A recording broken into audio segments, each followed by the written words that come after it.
Introduction. Harry Browne. Money 6. Dear reader, Harry Browne was unknown in the investment world when his first book, How You Can Profit from the Coming Devaluation, was published in 1970. Recognizing the disastrous monetary policy of the US government, he warned that the dollar would be devalued, inflation could be severe, and gold, silver, and foreign currencies should skyrocket in value. The book's theme clashed with the prevailing wisdom, but it struck a chord with tens of thousands of Americans, and the book made the New York Times bestseller list. The first few chapters of the devaluation book are the clearest and most extensive explanation of how the government money system works and perverts the free market. Equally important, it's written in language that any reasonably intelligent layman can understand. Fortunately, prior to Harry's death in 2006, he edited the following chapters in preparation for publication: The Role of Money, What is Money, What is Paper, What is Inflation, The Government and Money, How to Create Money, Mass Confusion, Inflation Starts to Gallop, and Who Will Protect You. In addition to the aforementioned chapters, this book includes a brief afterword that directs you to another short book by Harry Browne that can help you get started creating a bulletproof portfolio you can walk away from while protecting you from inflation, deflation, or recession, while allowing you to profit from prosperous periods. I sincerely hope you'll benefit from this book. Best wishes, Pamela Wolf Brown. www.harrybrowne.org. 1st of October, 2008. Harry Browne. Money 7. FORWARD. Harry Browne. Money 8. The Role of Money. It all has to do with the simple little word money. Everything flows from the way the money system is handled. It is the cause of inflation, of depressions, of any sudden changes in the economy. Not one person in 1,000 really understands what money is, and yet, there are few subjects in the world more fascinating than the study of money. A proper grasp of it will give you the key that unlocks the many puzzles of national economic events. Without that understanding, it's impossible to think for oneself. Instead, you're forced to rely upon the superficial conclusions of people with conflicting opinions and credentials. This book covers 99% of all you need to know about money and its effect upon the economy. Harry Browne. Money 9. Where do we begin? 1. What is money? Let's go back to the very basics, so there can be no misunderstanding between us as we proceed to the conclusions. If you were to find yourself alone on an isolated island, you'd have no need for a medium of exchange. There would be no one with whom to exchange. You would go to work, as necessary, to produce the things you needed for your survival. You'd produce some things that you would want to consume immediately, and you would probably produce other things to be stored for later use. You might also produce some other things that would be called capital goods, things that make further production easier, but you would only produce when you believed it would lead ultimately to something you wanted. Not hard to understand, is it? Let's suppose now that there was one other person on the island with you. Each of you has his own area of the island and each of you is producing for himself. Sooner or later, you'd probably begin exchanging things with each other. Perhaps you've produced more than you need of something he hasn't produced, and vice versa. You'd exchange your surplus with each other, and both of you would profit thereby. Obviously, you won't trade your production for something you have no use for. Why bother working if your efforts don't eventually? Harry Browne. Money 10. Bring you something you can use. You'll trade only for those things you want to use now or can store for use at a later date. And here we have a very important rule at work, one that we should file mentally for reference later on. You produce or exchange only when you believe it will lead ultimately to something you want. On such a simple basis, with only one or two people involved, it's very easy to see and understand what's happening. You're producing and exchanging in order to acquire the things you'll eventually use to further your own well-being. But now let's suppose there are 100 people on the island, each with his own area. You will still have to produce to survive. There's no way to avoid that. But exchanges will probably take place on a much wider basis. In fact, it will be only a matter of time until a specialization of labor develops. That's where an individual no longer produces everything for himself. Instead, he concentrates on the production of only one or two items, and then trades his production with others for the products and services he wants. You know that no one's going to exchange with you if you don't have something he wants. So you'll get your production to those things that are in demand by others. In that way, you'll get the most possible in return. These trades with others are called direct exchange, the trading of some of your property for another commodity you intend to use yourself. This is also called barter, trading without money. The direct exchanges are a natural step in the development of a civilized society. Harry Browne. Money 11. Indirect exchange. But, eventually, you find yourself in a position where you're willing to accept in exchange an item you don't intend to use. You accept it only to improve your trading position with someone else. Suppose you have butter and you're looking for wheat. I have wheat, but I'm not looking for butter. Instead, I need corn. So you go find a third person who has corn and is looking for butter. You trade your butter for his corn. Then you come back to me and trade the corn for my wheat. You have what you want, but it took two exchanges to get it. This is the beginning of indirect exchange, the trading of one thing for something you don't intend to use yourself. For example, one day Jones the nail maker walks into the store of Smith the furniture maker, whose store is conveniently located under a palm tree. Jones opens the conversation with, "Smith, I need a new workbench. I'll give you 2,000 nails to make one for me." "Sorry," said Smith, "I have all the nails I'll need for a while. Those you gave me for the bed I made for you will last me for another 6 months. Come back and see me then," determined not to be refused. Jones goes on, "But I need the workbench now. Look, you're bound to use those nails eventually. But, even in the meantime, you can probably trade them to someone else for something you need. I'm always getting offers of trades from people wanting nails. They are a lot easier to exchange than furniture." "You have a point there," ponders Smith. "I do seem to have a lot of trouble exchanging king-size beds for clothes. This way, I'd use only as many nails as I need for each purchase." "Well, okay, I'll try anything once." So he accepts the nails and makes the workbench for Jones. And then he goes out to find products for which he can exchange the nails. Harry Browne Money 12, and, lo and behold, it works. He finds that trades are much easier to make. As a result, he enjoys life a lot more with a few nails in his pocket. He can stop at a store and trade for anything he wants to, without having to exchange a king-size bed for a peanut butter sandwich. In fact, he merely points out to the merchant the advantages of nails as a trading medium in the same way that Jones pointed them out to him. And the final argument is that you can always use the nails sometime in the future. They won't lose their value, and if you don't use them, someone will. The merchant realizes this, and so he accepts the nails, confident that he can use them or trade them for what he wants. In the months to follow, Jones the nail maker notices a slow, steady increase in the demand for his product. Why? Because individuals, one at a time, are coming to see that it's valuable to have a few extra nails on hand, in addition to those needed for construction purposes, to facilitate exchanges with others.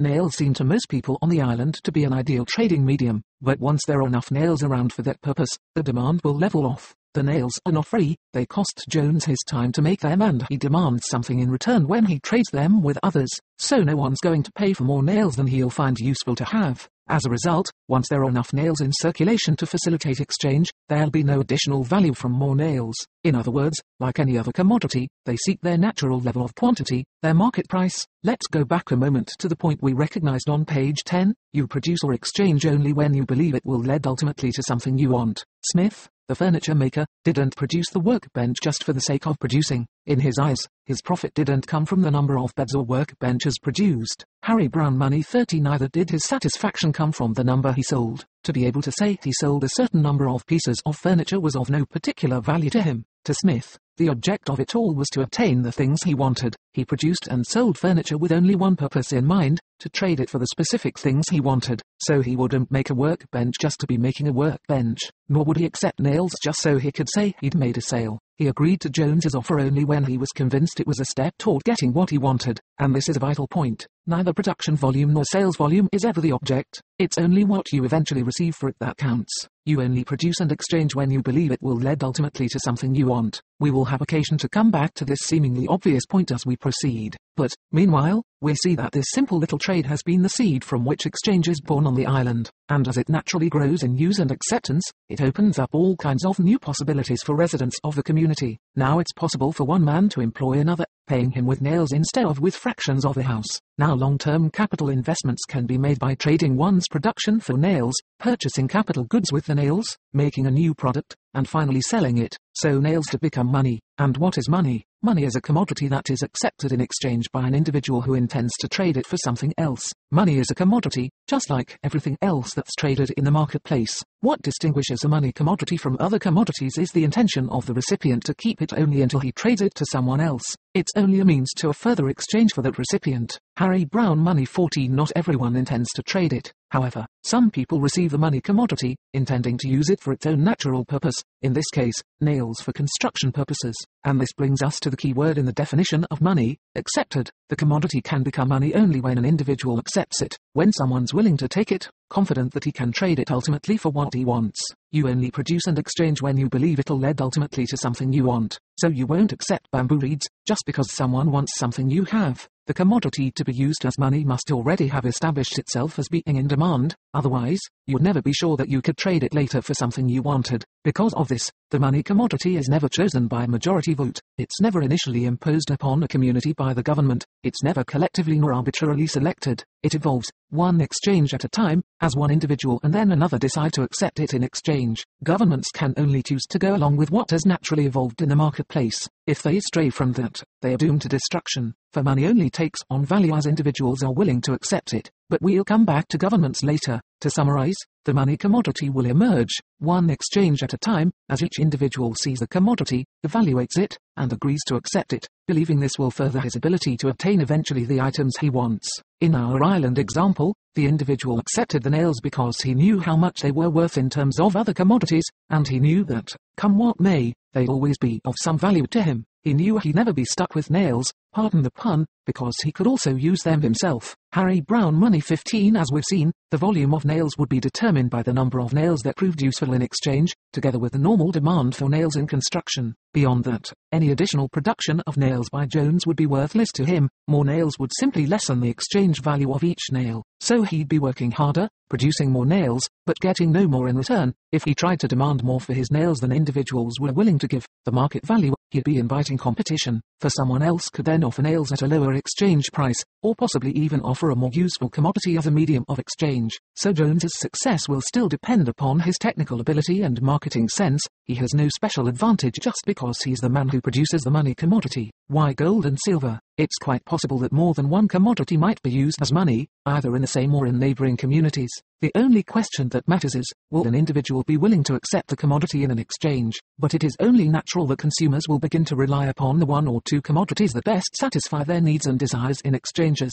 Despite the hundreds of different commodities that have been used as money at various times and places in history, two commodities have dominated the money markets for centuries. They are gold and silver. But why gold and silver? As we've seen, the development would have had to be purely natural, one exchange at a time, adding up to billions of trades.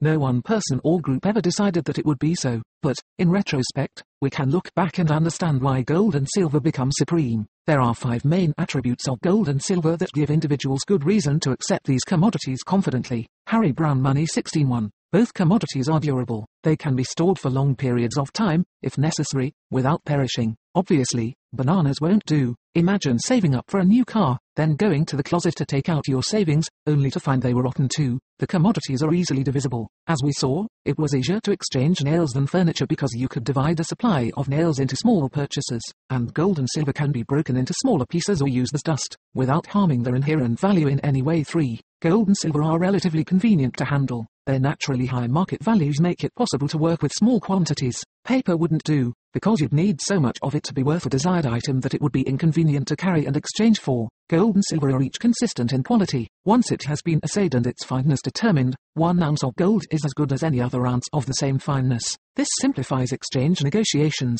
For short periods in history, each of these 4 rules has been violated by various commodities that still manage to serve adequately as money. But for a commodity to suffice as money, a 5th attribute is absolutely necessary. For we're talking about human beings whose futures and securities are at stake, and they won't produce and exchange unless they believe it will lead ultimately to something useful. This means the individual must be confident that what he is receiving today will be exchangeable tomorrow. And how can he be sure of that? 5. The commodity must have accepted value. It must be usable and already accepted for a non-money purpose before it can serve as money. Only then can the recipient be sure he isn't receiving a white elephant. Gold is a commodity, just like lettuce, nails, bricks, or toothpaste. Gold has its own uses. In fact, gold and silver are used for Harry Browne Money 17 such things as jewelry, dental work, electronics, art objects, ornamentation, soldering, photography, and other purposes. If gold weren't money, it would still circulate in the world because of its other uses. We normally refer to the non-money uses as commercial or industrial uses, so you never have to worry about gold going out of style as a money item. Its continued value is based upon something sure and reliable. If your neighbor refuses to accept it in exchange from you, you can still take it to a jeweler or a dental supply company and receive something of value for it. That previously determined value also tells you how much gold is worth in relationship to other commodities. If the money commodity didn't have that separate value, you couldn't confidently accept it in trade for what you have produced, for you wouldn't know the worth of what you received. Gold, as either an industrial or monetary commodity, is subject to the same laws of supply and demand as is any other commodity. Overproduction will cause its market value to drop. On the other hand, a shortage of gold would increase its value and thereby encourage prospecting and production. There has never really been a long-term shortage of gold in the world, and there certainly isn't one today. It is being produced at an ever-increasing rate, but we are getting ahead of ourselves. The evolution of our money system must continue. Up to this point, we've recognized 2 important signposts that will have great significance when we get to the practical application of these principles of money. 1. You produce or exchange only when you believe it will lead ultimately to something you want to. Money is a commodity that is accepted in exchange by an individual who intends to trade it for something else. Harry Browne, Money 18. Putting these two together, we find that you would not accept money in exchange if you didn't believe it would lead to the purchase of an item you really wanted. That leads us to some further developments in money. In the next few pages, we'll see the transition from the primitive society, our island example, employed to isolate the purpose of each individual in an exchange, to the modern, complicated economy in which we live. Harry Browne, Money 19. What is paper? In any market, the natural impulse of an ambitious individual is to look around for ways of making life easier for other people, knowing they will pay him a handsome profit for what he makes available to them. Now that our little community has grown, and gold has replaced nails as the major money commodity, one enterprising fellow notices that individuals waste a lot of time measuring gold dust in exchange for their drinks at the bar. So he opens a mint. He buys raw gold or silver from miners and converts the metal into coins. He stamps the coins with his name and the amount of gold inside the coin. If an individual trusts the coin maker, he will probably prefer to use the coin in exchange. Its recognizable weight makes it easier than measuring gold dust. But since no one wants to trade for something that may be worthless,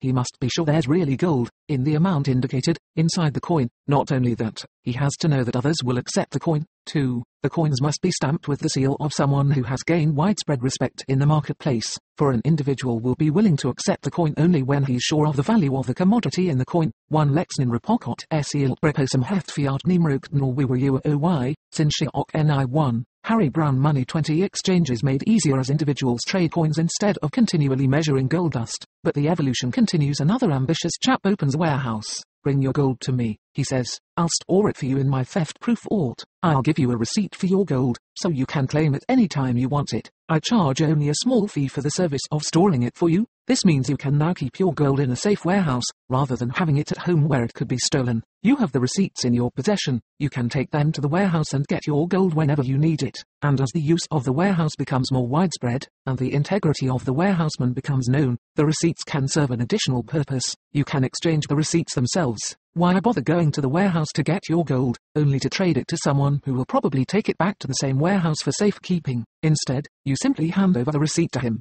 In the process, title to the gold has passed from you to him. Receipts add to the ease of exchange because it's easier to transfer the paper than to transfer the gold itself. But at this important stage in the evolution of the money system, we must remind ourselves of an important point. It is the gold that is the money. The paper receipts are not money. Gold is money because it's a commodity with accepted value and is convenient to use in exchange. The use of warehouse receipts won't change that. All you receive from the warehouse is a piece of paper, acknowledging that there is gold which belongs to you at the warehouse. Paper could not be useful as money because the relative ease with which it's produced makes it inexpensive by nature. You would have to use tons of it to obtain the same result served by a few ounces of gold. Harry Browne, Money 21. The paper takes on value only as it can be exchanged for gold. If the warehouse were to refuse to make gold available, the receipt would eventually be worthless. It's similar to storing furniture. You can't sit on a furniture receipt, you can only exchange it for something to sit on. The paper receipts are not money, they are money substitutes. They are receipts that can be readily exchanged for real money. 2. It is obvious that no one is going to accept a piece of paper just because you want him to. He must be confident that it will eventually bring him what he wants.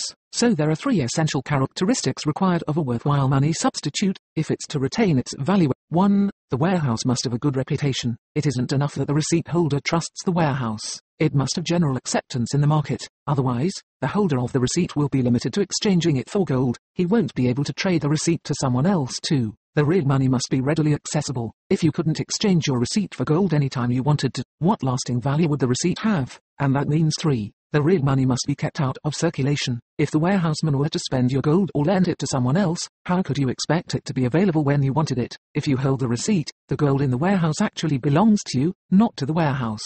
It would be as preposterous for the warehouseman to use your gold as it would be for the Ajax van and storage company to use your furniture while you had it stored there, unless it had your permission. Nine nomka, ilbe ignan amontel reretriknave postmen rikiatl, sitten prehetsis residual wileo imota, iced, trisut befitisak brush 2. Harry Browne, Money 22. Imagine, for example, that you walked into a friend's house and found him lying on your sofa. When you expressed your shock, he told you that Ajax had rented your sofa to him because it figured you wouldn't be coming back to get it for a year or so. Pieces of paper, as titles to commodities, aren't worth much unless you can exchange them at any time of your choosing for the commodity itself. So to whatever extent any of the three requirements listed above is missing, the money substitute is bound to lose value. You are paying the warehouseman a fee for a service, the storing of your money, and the gold must be there and accessible for the receipts to have much value. Along with the normal paper receipts, it is possible to have tokens. A token is a money substitute in metallic form, rather than in paper. The present US copper-nickel tokens are a good example. These are not coins,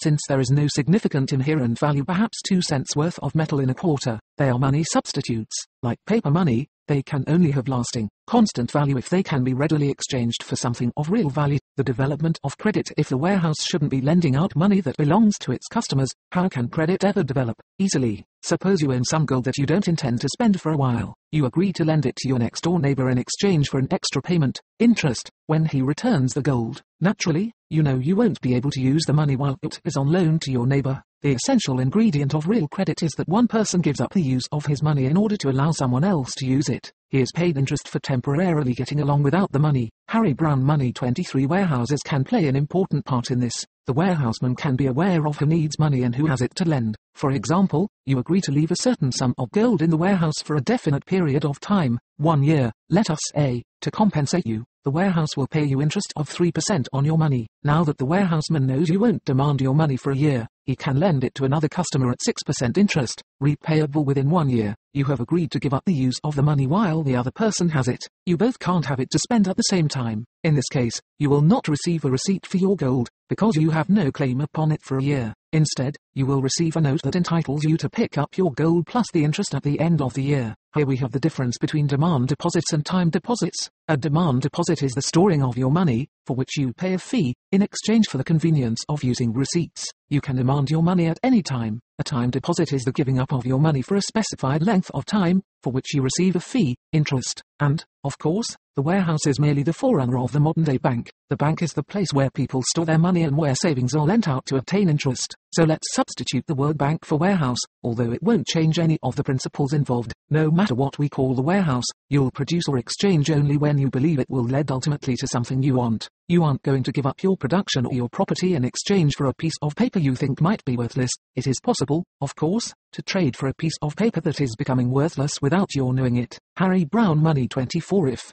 by now, you've thought to yourself, my heavens, this is also painfully obvious, then I'm glad you think so. If what we've seen so far is obvious, then it will be easier to see how distorted our present-day monetary structure has become when we examine it later on. What we're reviewing now is obvious, but only in this simplified form. It's not as easy to see these principles amid the complexities of the modern economy, but they still exist. The size of the money supply. A number of fallacies have developed regarding the size of the money supply necessary to serve a community. As with any other commodity, the overproduction of nails or gold or silver, or whatever is the money commodity, will just lessen the value of each unit of that commodity in exchange. This identifies one element in the setting of prices. Suppose 1 horse and 1 cow are approximately equal in general market value. If prices are expressed in terms of gold, then the price of each might be 5 ounces of gold. If the money supply were somehow doubled, 1 horse would still be equal to 1 cow, but both of them would soon be priced at 10 ounces of gold. Consumers would have more gold to spend, but there would have been no increase in the number of products on which to spend it.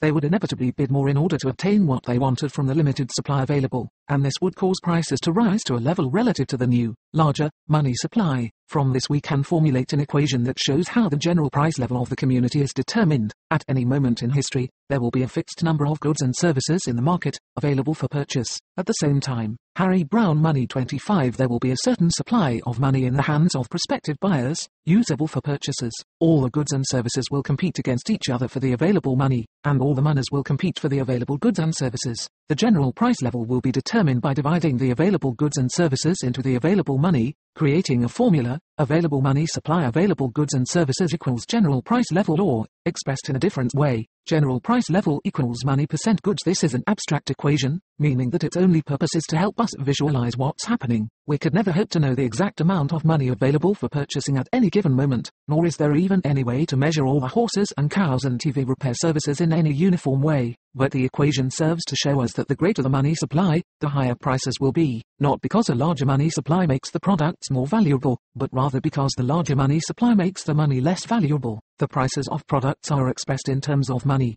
The more money there is, the more will be bid on each item until the supply of available money is used up on the supply of available objects. This isn't just probable, it's inevitable. If consumers suddenly received gold nuggets that had rained down from heaven, they wouldn't leave prices where they'd been previously. Each consumer would attempt to take advantage of his apparent new wealth to bid more for what he wanted, hoping to bid it away from others. Harry Browne Money 26. In the process, prices would invariably go up. The money supply would have increased, but not the available goods and services.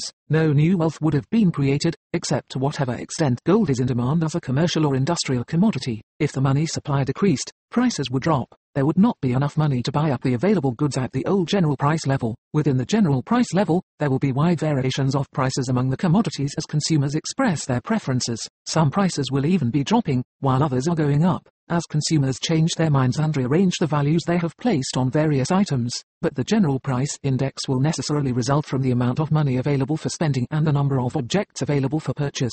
Harry Browne Money 27. 3. What is inflation? America is the land of opportunity, so I'm going to suggest that you and I go into business together, at least in your imagination, so I can pose my puzzle to you. You and I form a partnership, a company that prints counterfeit money. We print 1,000 new $20 bills, then we go into San Diego where our affluence, or lack of it, is not known to anyone. We start spending the bills and are immediately praised by the local merchants and the newspapers. They proclaim that it is a great thing for San Diego that we have come to town, for we're bringing prosperity to a city that perhaps was in a recession. 2 weeks later, we leave town with $20,000 worth of goods. The townspeople bid us grateful farewell for all the business we have brought to them. It's obvious that we have benefited from the situation. We traded paper dollars with no real value for products that have real value. Assuming that no one ever learns our little secret, has our gain actually hurt anyone else? In other words, does anyone ever pay for the benefits gained by counterfeiters? Set the book down for as long as it takes to think about that question. Did anyone lose in order for us to gain from our counterfeit spree? And,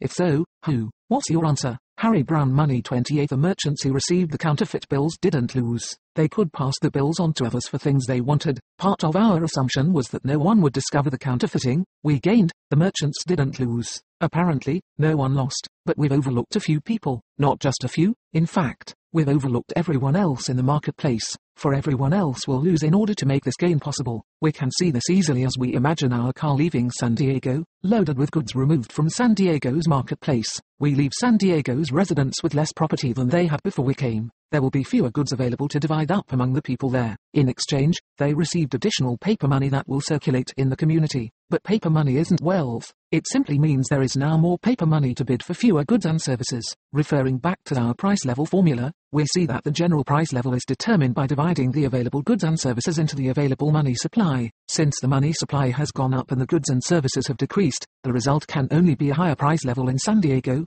The price increase will be irregular. Those who get their hands on the counterfeit money first will gain from it, for they'll have extra spending money, and prices won't have gone up yet. But as that extra paper money passes through the community, it will bid prices upward. The other people in the marketplace will be paying for our gain, and they will do that through the higher prices they pay for each product. Let's carry the example a little further. Suppose our arrival and departure weren't noticed. In other words, no one was aware that an extra $20,000 was suddenly coming into circulation. Harry Browne Money 29. The individual merchants who received our $20 bills would have no reason to suppose there was anything unusual or temporary about the increase in business. They'd simply suppose that their long-standing promotional efforts were finally paying off, that success was on its way at last. They would most likely hire extra clerks to handle the increased business, maybe order a new sign and a better paint job for the store, and they'd enlarge their inventories to meet the increased demand, of which we appeared to be an example. But as soon as it became evident that the sudden dose of new business was purely temporary, they'd have to retract their expansion plans. They would lay off the extra clerks and cancel the orders for remodeling. The painter who was to have done the remodeling would, in turn, have to fire his new helpers. And what would he do with all the extra paint he'd ordered? The net result throughout the area would be a state of gloom. Everyone would have extra commitments to pay off and shelves full of undesired stock, all because an illusory boom caused businessmen to gear up to a demand that never really existed. Would you call that a recession? Had the businessmen understood the artificial nature of their sudden new business, they wouldn't have made their mistaken investments. Instead, they'd have recognized the situation for what it was, a sudden, temporary windfall. It was the inability to calculate the true nature of the situation that led to what we think of as a recession. But let's not get ahead of ourselves. Instead, let me give you another puzzle to ponder before we go on. Suppose I've earned 100 ounces of gold by working in the marketplace. Now that I have it, I decide not to spend it. I won't even Harry Browne money 30. Lend it to someone else or put it in the bank. Instead, I go home and bury the 100 ounces of gold in the backyard. I steadfastly refuse to spend it. Some of my friends, who are Harvard economists, come to me and plead with me to spend the money. After all, they say, if you spend it, it'll provide employment for others, but I still refuse to spend the money. It remains in a hole in the backyard. What happens as a result? Is anyone hurt by my action? If so, who? Does anyone gain from my action? If so, who? Again, set down the book for as long as it takes to ponder the question. What's your answer? The only possible loser in such a case would be I, the one who has the money and refuses to spend it. Even then, if I have decided, for whatever reason, that I don't want to spend it, you could hardly say that I'm hurt. But the fact is that I'm simply depriving myself. I've produced something in the marketplace that other people now enjoy. The gold I received was my claim to goods and services in the market.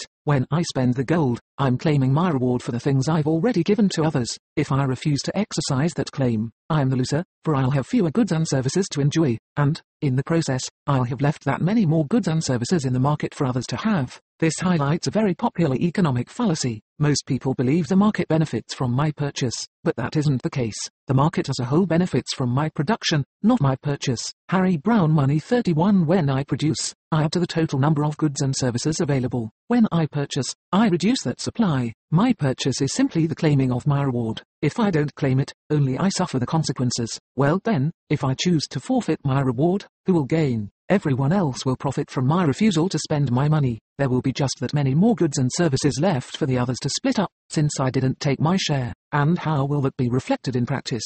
Prices will be affected by the change in the money supply. As I remove 100 ounces of gold from circulation, prices will drop accordingly. See our price formula. So now everyone can buy more goods with the money he already has. The larger the money supply, the higher prices are. The smaller the money supply, the lower prices are. Organized counterfeiting in a free market, the gold stock would undoubtedly respond easily and quietly to changes in the volume of goods produced. If the available supply of products increased, prices would drop. That would make each ounce of gold more valuable than it was before, and this in turn would encourage greater production of gold. On the other hand, if gold were overproduced temporarily, prices would rise and each ounce of gold would be less valuable in exchange. The gold miner would be getting less in return for his efforts. This would discourage production. Remember, it's not the volume of production or the volume of sales that's important to you, it's what you eventually receive for what you've done that counts. Harry Browne money 32. So if gold mining responds smoothly to changes in market needs, the market would seldom ever be disrupted by sudden changes in price levels. However, an intricate economy, like the one in which we live, will use the money substitutes to a much greater degree than the real money, and there's plenty of room for manipulation of the money substitutes. It's possible for new paper money to come into circulation without increasing the production or storage of real money, and this brings us to the next important element in understanding the money system: inflation. Inflation is an increase in money substitutes above the stock of real money in storage. 3. Inflation simply means there are more paper money receipts in circulation than there is real money with which to back them up. As we've seen, this will cause prices to go up. But rising prices are not inflation, they are an effect of inflation. Rising prices can result from several different causes: decreased production, for example, but only when they result from an overproduction of paper money do they cause seemingly mysterious changes in the economy. It is possible for prices to remain stable or even drop during an inflationary period. This would happen if the production of goods and services increased faster than the increase in paper money. Prices equals money % goods, but prices would still be higher than they would have been without the inflation. Sonsonium poiognancia aften kost dti fatlfiti winretetten favsabedstwe, atisretduger and harpet little ruhotspor piefen tst sanna otsti utrane artretschiadnik thor opflfdessen revinia tomortoglen and atidibictriheriatos waslam titiail noroes verden giartfarisiat tibret besiat leo batartsonia. Bresidiva en Royactonia and Berth Soed Hetschu and Finodi was Stowet Present Poyathiat and Siefen Ruodam Huntiaukat 3. Harry Browne money 33. We should note also that the price formula will work in the same way whether the money supply element refers to real money, gold or silver, or to money substitutes. An increase in money substitutes will cause prices to go up, even if the stock of real money has remained constant, for the formula is affected by whatever is bid for the available goods and services in the market. Let's return now to the development of our money system. Suppose you left your gold on demand deposit at the bank, warehouse, and received a receipt that you intended to spend in the marketplace. But the banker didn't store the gold, he lent it to someone else, in order to earn interest on money that isn't his. Or perhaps he just issued a second receipt to someone else. In either case, two people would be trying to spend the same gold at the same time. You would have inflation, two receipts for the same supply of gold, One consequence of this would be the well-known run on the bank. As soon as anyone became suspicious that the banker was doing this, he'd get jittery about his own money. Heavens, he'd say, if there isn't enough gold in the bank to cover every receipt, then someone will be out of luck if everyone decides to turn in his receipts for gold. That may not happen, but why take a chance? So, even though I'm a public-spirited citizen who doesn't want to undermine confidence in our institutions, I have too many humanitarian projects in mind for my gold, so I'd better run down to the bank and get my gold out while there's still some to get. If very many people became suspicious, you'd have a run on the bank, and those who arrived there last would be out of luck if the bank really were cheating on the receipts. If it weren't, everyone would get his gold and the bank's honesty would be proven. This would probably result in increased business for the bank. An honest bank would not have to fear a run. Harry Browne Money 34. But if the banker is inflating, and can keep that fact hidden, what then? Obviously, he'll draw extra benefits from his ability to lend out gold that doesn't belong to him. Who will pay for his benefits? The people in the community will pay the difference in higher prices, resulting from the increase of money substitutes in circulation. The example is no different from our glorious success in San Diego. The paper money supply has been artificially increased and the people in the marketplace will pay higher prices as a result. The banker has caused inflation in the same way our counterfeiting hit San Diego. So let's coin another definition of inflation, one more to the point. Inflation is the counterfeiting of paper money. Inflation is the printing of paper money substitutes that aren't backed by real money. And it doesn't matter who does the counterfeiting. Any increase in paper money, not backed by real money in storage, is going to cause the same reaction. Prices will be higher than they would have been without the inflation. Well, we've already come a long way in the development of our money system. We've seen banks or warehouses storing gold and silver, and issuing receipts for them. They can even store money substitutes and issue checking accounts as a secondary money substitute. We've seen coins minted and circulated. Coins are a form of real money, while tokens are money substitutes. Lending and borrowing take place as one individual gives up the use of his money for a period of time. This can be done through time deposit in banks. Any bank that issued more receipts than its stock of real money justified would be constantly vulnerable to a run that could put it out of business. Harry Browne Money 35. Once those runs became common, individuals would probably become disenchanted with all banks, for how would you know which ones were honest and which weren't? That would put the burden of proof on the honest banks to prove their honesty to the satisfaction of their customers. There are many ways by which that could be done, but it isn't necessary to go into them here. If the banks overprint the receipts and no bank runs take place, so that inflation continues unchecked, then, as we've seen, prices go up artificially and cause reactions in the marketplace. We now have all the important elements of a money system at our disposal, so we can leave our island and our warehouses and proceed to modern-day conditions to see what is happening around us.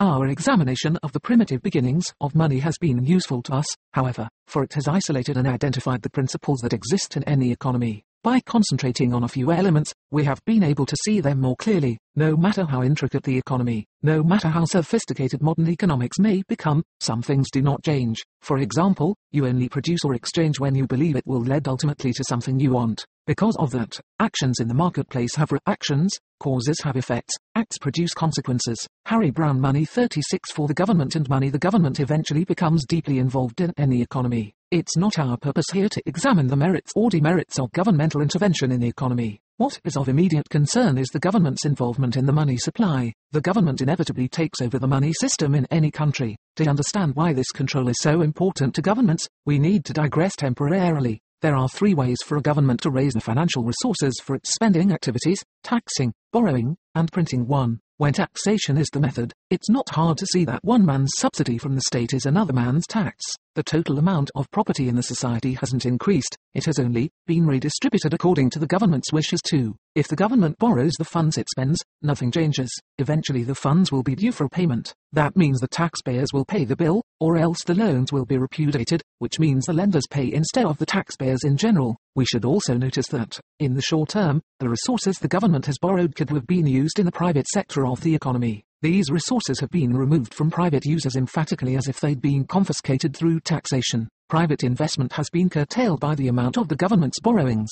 Two people cannot use the same money at the same time. 3. This brings us to the most subtle method. It is inflation. The government, in effect, merely prints extra money substitutes and spends Harry Browne Money 37 them for what it wants. We have already seen, however, that these money substitutes only take on purchasing power at the expense of the other money substitutes, which are thereby reduced in purchasing power. prices are invariably higher than they otherwise would have been. Just as in our San Diego example, fewer goods and services are available to the rest of the population. The difference is what the government has confiscated through the use of its counterfeit paper money. No matter how the government covers its spending bills, the end result is that the individuals in the marketplace have paid the cost. Whether government obtains its resources by taxing, borrowing, or printing, the people in general have lost purchasing power to the extent the government has been spending. But the third method has a highly useful advantage. Few people realize what is going on. In fact, as prices edge upward, people blame businessmen or the unions for causing what they call inflation. Actually, it is the government that has taken their resources, but they don't know it. So inflation is the most subtle kind of taxation. It is always attractive to governments. For example, the government can benevolently grant a tax cut periodically, but a look at the budget reveals that spending is continuing to increase. How can this be? All that happens,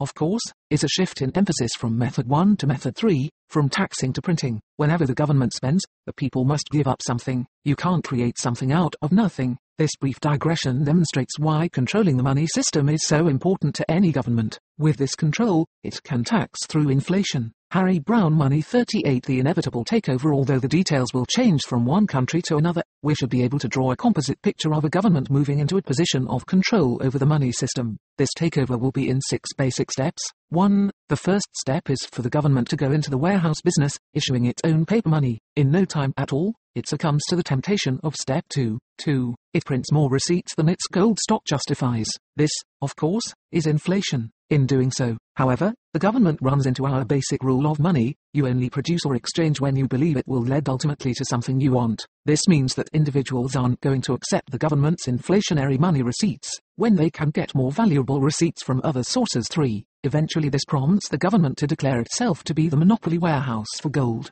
That means no one else may issue receipts for gold. From this point onward, banks are merely storage houses for paper money receipts, since they can't issue their own receipts. But our rule still applies, and individuals respond in their own self-interests by refusing to accept the government's depreciating currency, preferring to use gold and silver. 4. Seeing its receipts refused, the government then passes a legal tender law, which says you must accept the government's paper money. It's a crime to turn it down when someone offers it to you in payment of a debt or obligation. If that's to be the case, then most individuals will accept the paper money, but then they are more prone to turn it in for gold as soon. Harry Browne Money 39 As they get it, they hesitate to hold the paper money for any length of time, preferring to store the gold instead. The government, however, labels such storing hoarding, but the rush to turn in the legal tender for gold is simply the traditional run on the bank, only this time it's the government's bank. 5. And so, after creating sufficient rationalization for its action, the government confiscates all the gold, and declares that henceforth no private citizen may own gold, all this in the public interest. Of course, the government will store all the gold, store it, not hoard it, and you are to use the paper receipts the government has decreed others must accept from you. The government can't, however, guarantee what others will give you in return for that paper money, although it may try to do so by invoking price controls. The confiscation of gold took place in America in 1933. Since then, we have thus been limited to the use of paper money, while the government uses the gold to settle international balances. 6. Along with this, the government takes control of the banking system. The effect of the 6-step program has been to confiscate the gold, outlaw all competition in money substitutes, and control the banking system. This is total monetary control. The Federal Reserve System. The government's control of the banking system is most important. In modern economics, the banks provide the most effective engine of inflation. So let's turn our attention to the nature of the government's power. Harry Browne Money 40 The biggest single step forward in control of the banking system took place in 1913, with the passage of the Federal Reserve Act. All large banks in the nation are members of the Federal Reserve System. Nationally chartered banks are forced to join. State chartered banks can choose. The system consists of 12 reserve banks, located throughout the country. These 12 reserve banks are supervised by the Board of Governors of the Federal Reserve System, who are appointed by the President of the United States. Some people claim that the Federal Reserve System is a private enterprise. Nothing could be further from the truth. It's as much a part of the government as the Internal Revenue Service, the Commodity Credit Corporation, or the Federal Trade Commission. The error probably stems from the fact that commercial banks own stock in the reserve banks. This isn't by choice, however. Each is forced to put up 6% of its own capital in the nearest reserve bank. Dividends are paid on this, but the dividend is fixed. A commercial bank receives a straight 6% of its investment, not 6% of the reserve bank's profits. So the bankers actually only earn 6% on the investment they've been forced to make, not a very exciting return in the banking business. The remaining profits are turned over to the federal treasury, and that's where the big profits go. Over $7 billion have been turned over to the government since 1947. Those profits are not the main interest of the government, however. It's more concerned with using the banks as a method of inflating the money supply, for there are actually 3 ways of inflating. 1. The printing of receipts. 2. The lending of demand deposits. And 3. The creation of demand deposits. Let's examine each of the 3 methods. The first method is the most obvious. The government prints money receipts for which there is no real money as backing. It merely turns on the printing presses, simple counterfeiting. Harry Browne Money 41. The second method is only slightly more involved. That method is to take money in storage as demand deposits and lend it to someone else. In this way, 2 people believe they have the use of the same money at the same time. As we've seen, only time deposits can be legitimately lent, for then the owner of the money has agreed to give up his use of the money while it is out on loan. Demand deposits have evolved into what we call checking accounts, where you withdraw your funds by making a written demand, a check. Time deposits have become savings accounts. But, as you probably know, it's easy to remove your funds from your savings account, even though the bank reserves the right to refuse.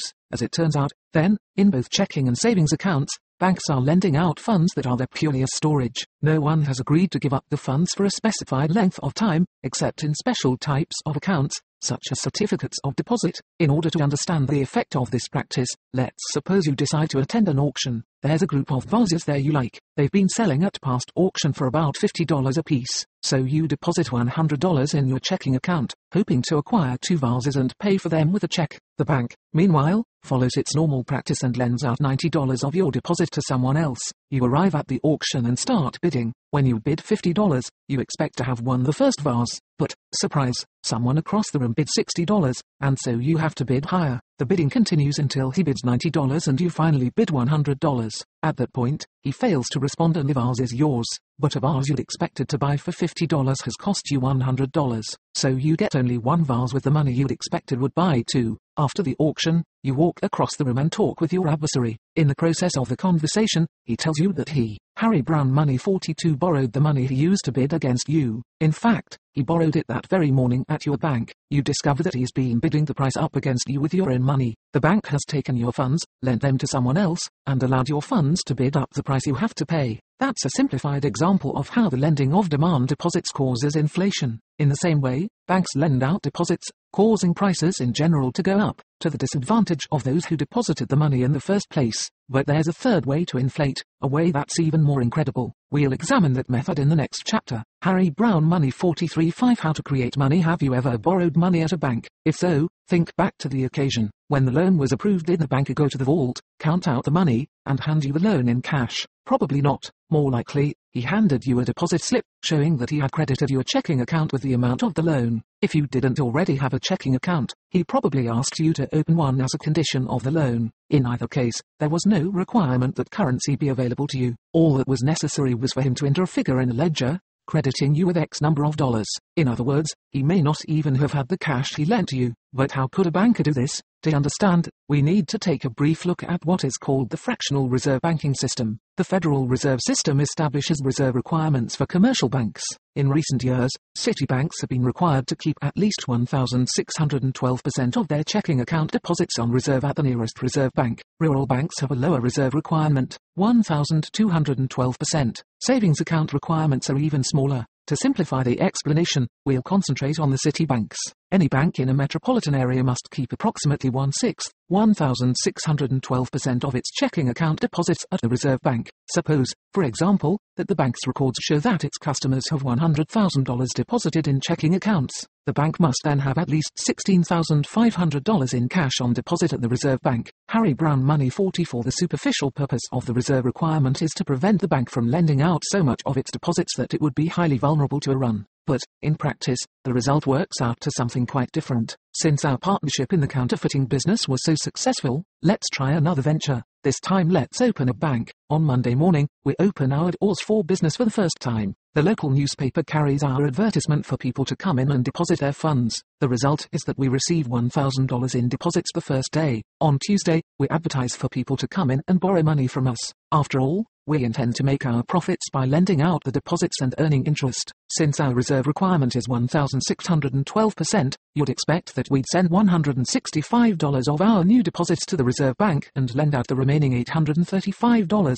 We'll assume that our operating expenses are paid out of our initial capital to avoid complicating the essential matter involved. In that case, our statement would look something like this: deposits, $1,000; loans, cash reserves, liabilities, $1,000; assets, $835; 165, 1,612%, $1,000. Our reserve requirement has been met, and we've lent out $835. That's very simple and easy to understand, but it doesn't work that way, for we have the ability to inflate, actually to expand our deposits through loans. So it's more likely that we'll proceed in this way. On Monday, we receive $1,000 in new deposits. On Tuesday, we send the entire $1,000 to the Reserve Bank as our reserve. Harry Browne Money 45. Instead of viewing the $1,000 as our total deposit structure, we'll use it as the reserve base and build a much larger deposit structure on top of it. We then make new loans totaling $5,000 by opening new checking accounts for the borrowers. Whenever anyone asks for a loan, we just add the amount of the loan to his checking account balance.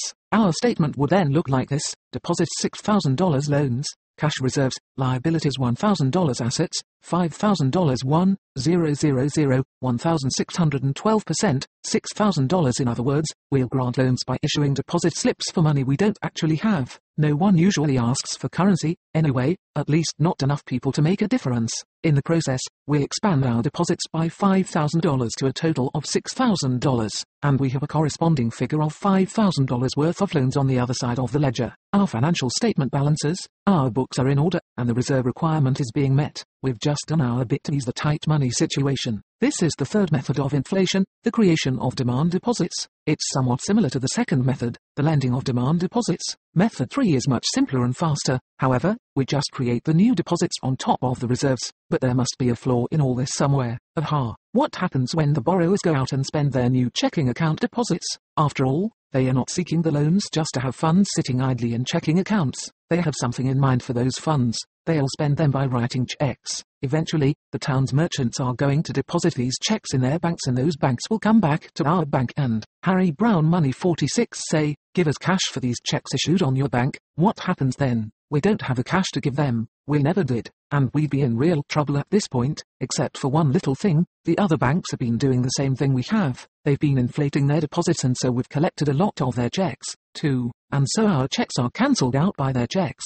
provided we are all inflating at the same rate. Different size banks can coexist and inflate side by side, so long as the rate of inflation is the same. That's the job of the Federal Reserve System, to assure that uniformity of inflation. It has several tools with which to do this, the most basic of which is the reserve requirement. With it, the system controls the volume of inflation in the nation. Controlling inflation, suppose the reserve requirement were suddenly lowered to 14%, or about 1/7. That would enable us to pyramid our original $1,000 on reserve at the Reserve Bank still further. We could now create an additional $1,000 in deposits and loans. Deposits, $7,000; loans, cash reserves, liabilities $1,000; assets, $6,000; 1,000, 14%, $7,000. In other words, $1,000 in reserve will create $5,000 in loans when the reserve rate is 1,612%. The same $1,000 in reserve can create $6,000 in loans if the reserve rate is 14%. The result is a sudden addition to the nominal money supply of the nation. In this way, the Federal Reserve System has the ability to inflate or deflate the paper money supply of the nation, just by raising or lowering the bank reserve requirements. Harry Browne Money 47. The reserve banks also act as the clearing houses between banks, keeping track of the credits one has against the other. If any bank should temporarily be in higher debt than the others, the Reserve Bank can lend it the funds necessary to bail it out. This process, just described, is fractional reserve banking. No matter how much discussion may take place over the raising or lowering of reserve requirements or the efficiency of the operators of the system, the process itself is never challenged publicly. It's become as much a part of the American way of life as high taxes. The reserve banks also issue the currency we use, the green pieces of paper we call dollars. They are actually Federal Reserve notes. The greenbacks come into circulation as needed. If depositors at commercial banks desire to withdraw more currency, the banks call on the reserve banks for extra dollars to meet demands. The reserve banks print and issue the currency, as needed, to meet the demands created by a constantly expanding deposit structure. In modern practice, then, the government doesn't print paper money to cause inflation. It prints the paper money in response to the inflation that takes place through the bank's deposit loan expansion. But the government is still running the show, for the Federal Reserve System determines the extent to which banks may inflate at any given time. Because of that expansion, all banks are highly vulnerable to runs, so the government has created the Federal Deposit Insurance Corporation to reimburse you for your loss, up to $20,000 on any one account. With this insurance, you aren't supposed to see any reason for withdrawing your funds in shaky times. After all, they are as safe as the United States government. In reality, the FDIC is really nothing but a confidence game. Its show of strength is intended to discourage depositors from withdrawing funds during shaky times. Harry Browne, Money 48. When a tiny bank in New Jersey was caught in an apparent swindle in 1970, the FDIC swooped in with photographers and made a grand display of paying off all the depositors. The event was reported from coast to coast and served to reinforce the public impression that bank losses had died forever in the 30s. What's overlooked is that the FDIC is only capable of dealing with small-time bank failures. Insured deposits in the US in 1969 totaled $313 billion, while the FDIC fund to cover it amounted to only $4 billion. That amounts to slightly over 114% coverage, and virtually all of the insurance fund is used to finance the government's bonds. Only $6 million is kept in cash. The FDIC has nowhere near the funds to cover any large-scale bank runs. It could make good only by creating new fictitious demand deposits in other banks or by having more paper money printed. In either case, the cure rivals the disease. The paper money supply. Before reading this book, you may have assumed there were greenbacks in the bank vaults for every dollar credited to your checking account. If that were the case, the nation's paper money supply would simply be the amount of currency that had been printed and issued. But, as we've seen, that isn't the case. There are far more purchasing media than just the greenbacks. People are writing checks for which there's no currency in the bank. The nation's paper money supply is larger than just the currency. There are really three elements in the supply. 1. Currency outside of banks. 2. Checking account deposits. 9691, Tropolorna CIDF 4, Harry Browne Money 49. 3. Copper nickel tokens. Any currency inside the bank is probably covered by what's already being credited to checking account deposits. In any event, it isn't out in the community bidding up prices, so the only currency we count is that which people hold at home, in their pockets, in cash registers, or elsewhere outside of banks. The checking account deposits represent immediately spendable money substitutes. They are available to bid up the prices of goods and services in the marketplace. Tokens that aren't silver or gold are not coins, but money substitutes. The total of these three factors will be the paper money supply, the money substitutes that are supposedly backed by the government's gold supply. This also constitutes the available money supply in our general price level formula. Obviously, this isn't real money we're talking about. Instead, it's a great deal of inflated paper money, backed up by a small amount of real money. There are conflicting opinions concerning which element should be included in the paper money supply. Some economists include savings accounts, others include savings and loan deposits, etc. I'm keeping it as simple as possible here, since what we're looking for doesn't depend upon a precise figure. We're also leaving out silver coins. There are so few in circulation that they don't affect prices much. Even the entire amount held by the public would amount to less than 1% of the available paper money supply. Is there any limit to this paper money supply? The ultimate limits are, of course, the consequences of inflation that we'll examine in the next few pages. There used to be legal limits. Also, the law stated that the Federal Reserve System could only issue $140 in currency for each ounce of gold in the Treasury. That law has been repealed. Harry Browne Money 50. There was also a law that the reserves of the commercial banks, on deposit at the Reserve Bank, could not exceed 4 times the Treasurer's gold supply, figured at $35 per ounce. That law has been repealed, too. It's interesting that those who say the 1929 depression couldn't happen again always cite increased controls as the reason for their views. But the controls are all on private individuals. There are far fewer controls on those who generate the inflation than there were in 1929. And since all these controls have been taken off, it becomes vitally important to understand just what inflation does and where it leads, now that there are no longer any legal limitations upon it. Harry Browne Money 51. 6. Mass confusion. Ever wonder why your family budgets never seem to work out as planned? Have you ever wondered why the higher your income goes, the greater the problems you seem to have in just getting by? Oh sure, outwardly you're doing well, but behind the facade there's a constant problem meeting the monthly costly bills. Whether or not these specific problems have plagued you, there are a number of somewhat chaotic factors in today's economy, and they make it very difficult to make rational long-term plans.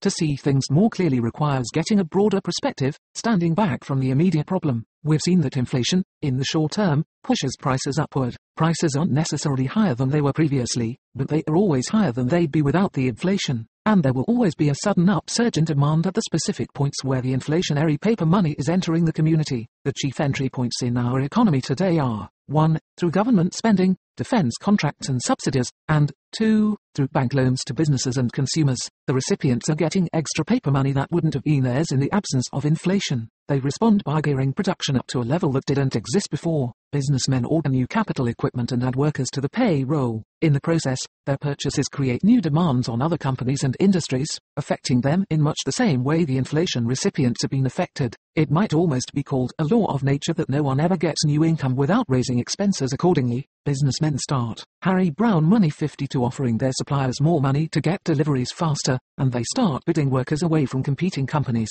In fact, when a businessman gets a bank loan, he doesn't hire the unemployed, for in reality, there are only two kinds of unemployed. 1. Those who don't want to work at prevailing wage levels, and 2. Those who are legally prevented from working at prevailing wage levels by the various forms of minimum wage laws and union contracts. So the businessman gets most of his new workers by bidding them away from other jobs, pushing wages upward. In the process, the labor unions stage a gigantic show of strength to indicate that they are responsible for the higher wage levels, which isn't possible. All they can do is to move in and suck up the excess bidding power created by inflation. If it weren't for inflation, any successful union wage hikes would result in unemployment, for the companies involved would be priced out of business by the increased costs. But in an inflationary economy, there's always more paper money in the hands of the company's customers, and that's what makes the so-called wage price spiral possible. 5. The two chief characteristics of the inflationary economy are 1. The unrealistic demands created for some companies and industries, and 1. The constantly rising price level. Our price formula is working, silently but irresistibly, and it applies to prices, wages, everything. As the paper money flows through the market, it bids prices higher and higher, so those who receive the new inflationary money, the EHT, Teravohatabrio ontlas ergverfussen vol sebelsi iaggan woiawalvdre rold havagietuga hapawapim hefoth nostangstianuahiaifts fly ialia, smellowopgeos nasirunessentosia marutadame anywri, irandtudmten, usidlactronavtin winathapilatku segordiana sesserknis, nuitalfnitat yut st5. Harry Browne Money 53 soonest will benefit the most. They get to spend it while the lower prices are still in effect. But as it passes from hand to hand, prices get higher, and some individuals receive it just in time to offset the rising price level and come out even. Further back down the line are others who receive it too late to break even, and way in the back of the scene are those whose incomes are not bid up by inflation. Those are the retired, the pensioners, the individuals who are on fixed incomes that don't adjust upward to inflation, even though prices are going steadily upward. These individuals in the back of the scene are the ones who are paying for the gains of those getting the handouts from the government in the banks.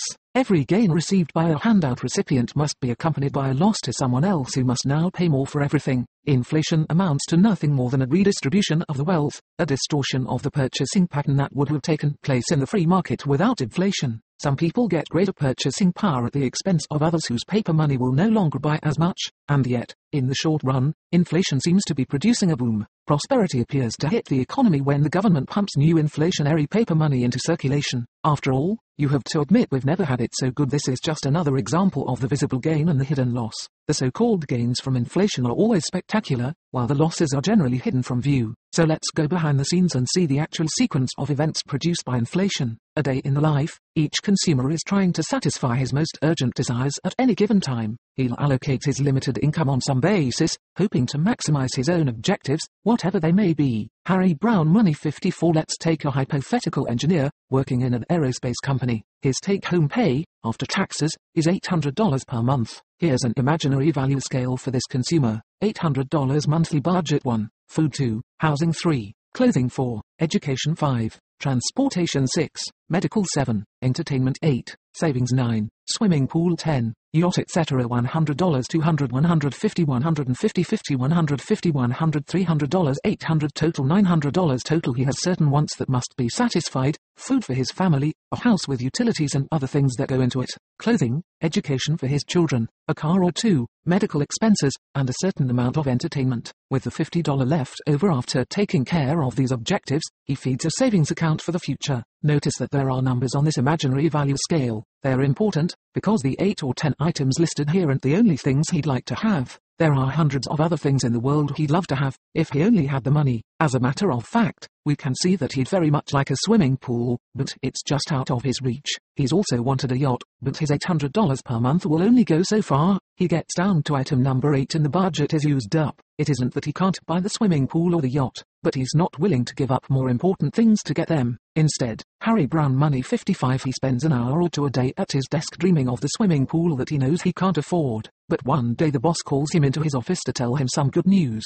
Bumstead, he says, the company has just received a new government contract. That means we can now give you a raise. Your take-home pay is going up by $100 a month. Naturally, our hypothetical hero isn't concerned with national questions of inflation and the like. All he knows is that someone has finally realized how talented he is and he's been rewarded with a long overdue raise. He rushes home, tells his wife, and they spend a good 4 minutes trying to decide what to do with the raise. They rush out and buy that swimming pool, probably by obligating themselves for the $100 per month the new raise is bringing him, and the visible effects of his purchase, and the purchases of others like him, produce the appearance of a boom. Look at all the swimming pools, and people are eating at more expensive restaurants, driving better cars. After all, wouldn't you really rather live in a society where people can afford swimming pools? In addition to the necessities of life, there's only one problem. Prices are rushing upward to meet the increased paper money supply caused by inflation, the same inflation that deceived him into thinking he'd received a raise. And a few months after the raise, he finds that it now costs him $100 per month more to live in the same old routine than it did before he received the raise.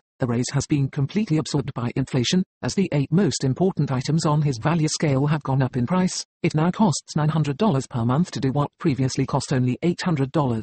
The pinch the routine he once had has new price tags attached to it. It now looks like this: Harry Browne money 56, 1, food 2, housing 3, clothing 4, education 5, transportation 6, medical 7, entertainment 8, savings 9, swimming pool 10, yacht etc. $900 total, $1,000 total, $900 monthly budget, $115, $225, $115, $60, $165, $60, $110, $50, $100, $325. His income covers the first 8 items on the value scale. Just as in the old routine, there's only one problem: he's not living in the same old routine. He still has all the old expenses, plus a swimming pool that costs him $100 per month. And since no one has yet figured out a way to repossess swimming pools, he now has to eliminate $100 worth of purchases from his monthly budget: 1, food 2, housing 3, clothing 4, education 5, transportation 6, medical 7, entertainment 8, savings 9, swimming pool 10, yacht $900 monthly budget, $115, $105,